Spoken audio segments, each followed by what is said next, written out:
Multiple contact!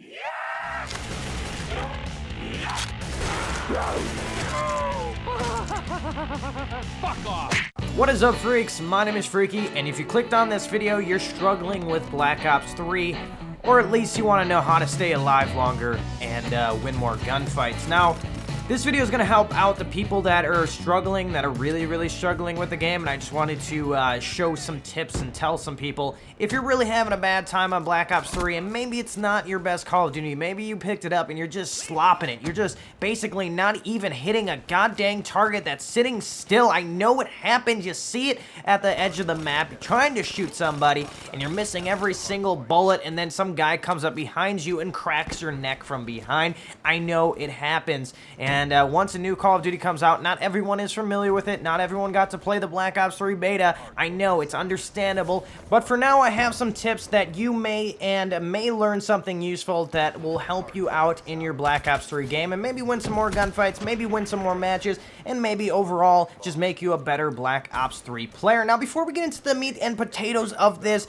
tips commentary for Black Ops 3, I'd just like to say some simple things.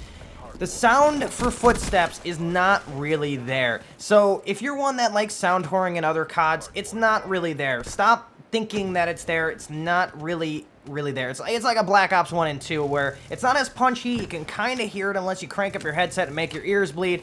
It's harder to hear it. So since they have that out, you want to listen to the boosts. Now, the boosts are very similar to Advanced Warfare's boosts, where they're very punchy, they're very vibrant. You can hear the person slide, you can hear them jump up in the air, hold down the jump, you can hear them wall run, and the wall run is very easy to pick up on since it sounds like clanging on metal. But all of these little sound effects are built in just so you can kind of pick them up on the mini-map or wherever their location is going to be. Now, getting into engagements here, don't just jump, boost, and slide around the map every time or every chance that you possibly can get. Because, for example, we aren't playing Assassin's Creed here. We aren't playing Super Mario Smash Bros. We're not playing those games, so you don't need to jump and slide and boost every single where, because you're giving away your position. And it's not good in a Call of Duty standpoint to give away your position every single time. Only use the boosting, the jumping, and the sliding for maneuvering the map.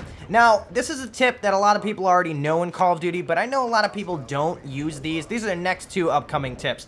ADS around most corners. Now, in this game, it's very useful because a lot of people will be boosting and jumping and sliding, and if you catch someone off guard while you're ADS around a corner, you're most likely going to win that gunfight probably 9 out of 10 times. So that's a #1 tip. I know a lot of people do that anyways, but I'm just going to give it to some of the people that are having trouble. Now, this is another one. I know even some people that I play Call of Duty with that don't even use this simple tip. Peek at your minimap every so often. If you're hearing boosting, if you're hearing gunshots, make sure you know where this is coming from, because it's the most useful information that you could possibly use in a first-person shooter that gives you the ability to see where the stuff is coming from. Just use your head, guys. Just peek at it, but don't look at it too much. It's not a pair of tits up there. You don't want to stare at it too much because it's not going to basically let you motorboat it, okay, guys? Because if you're looking at it too much, it's going to kill you. It's going to give you AIDS, and you're not going to have a good time because someone's going to come up behind you and snap you on the neck, and it's not fun. Now, some perks that are useful in this game. I'm not going to just say Ghost, for example. I'm not going to say that.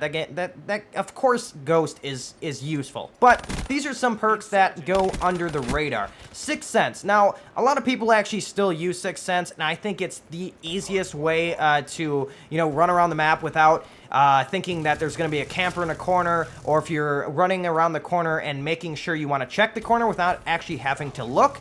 It's the easiest way to do that. It helps to know if someone's there without actually looking at the mini-map too, because if you're, maybe you just got in a gunfight, maybe you're red, and some guy comes up behind you and it bleeps. Now, it'll show right behind you, and you'll look at the minimap, and you know that he will be coming. He might not even know that you're there, and you might have the upper chance even though you're red. red or one-shot. Now, this is easy. That's easy, right? That's an easy perk to pick up. But there's also another one called Blast Suppressor. Now, a lot of people use this in AW, and not a lot of people are using it in this game, but I think it helps you maneuver around the map undetected. Like I said, if you want to play this game like it's Assassin's Creed or Super Mario Smash Bros., go ahead, put on Blast Suppressor. It helps you maneuver around the map literally like a ninja, and mostly every time you're surprising the enemy, so it's a good perk just to throw on if you don't know what else to use. Another perk here is Tactical Mask. I would say to put on Tactical Mask probably 5 out of 10 times on my classes, because people love to throw stuns and flashbangs, and they just like doing it because it's an easy kill. Like, if you're going to run a flashbang or a stun, you like to stun check. If they don't have Tactical Mask on, you're probably going to win that gunfight or that surprise attack. And if you have Tactical Mask with Blast Suppressor and 6th Sense, you're pretty much good to go. Now, Specialists. Let's talk about Specialists here. Specialists are a new thing that was added into Black Ops 3 for Call of Duty. They're basically giving you the opportunity to use an ability or a weapon just from earning it throughout the game's match. Now, this is a big tip. Do not pop your specialist weapon or ability right away when you get it. I know a lot of people see it glowing and they're like, oh my god, I gotta use this scythe and I gotta use this awesome new weapon and stuff. But no, you don't want to pop it right away. Pop it when you're basically safe, or when you're just spawning back in, or if you know that you're gonna use it correctly, because a lot of people just pop it and they don't get to use it because they die right away. It has probably like a 1 or 2 second time to pull out the weapon, and you don't want to be sitting there with your pants down. Now, pick a specialist that will fit your playstyle. Don't just pick any old specialist that your friend's using and you see him going off with it and then you're having trouble with it. I know a lot of people like to just use whatever they think is the best, but they're not using it to the best of their ability because they don't know how to use that weapon. So if you are one that likes to rush and see through walls, go with that one. If you're one that likes to be a little bit more strategize and cover more areas or hold down B flags, use the Hive. If you want to just run and gun, use the Scythe. Just do whatever you possibly can to use the specialist to your ability. That's why they're given to you. Now, hopefully from all the tips that I just gave you in this video, you will make yourself an upgraded soldier in Black Ops 3 and basically make yourself a better player because of it. If you found this video informative, drop a like on it. If you're new around here, hit that subscribe button. I'd love to see you on this channel. And I guess I will catch your freaky faces in the next video.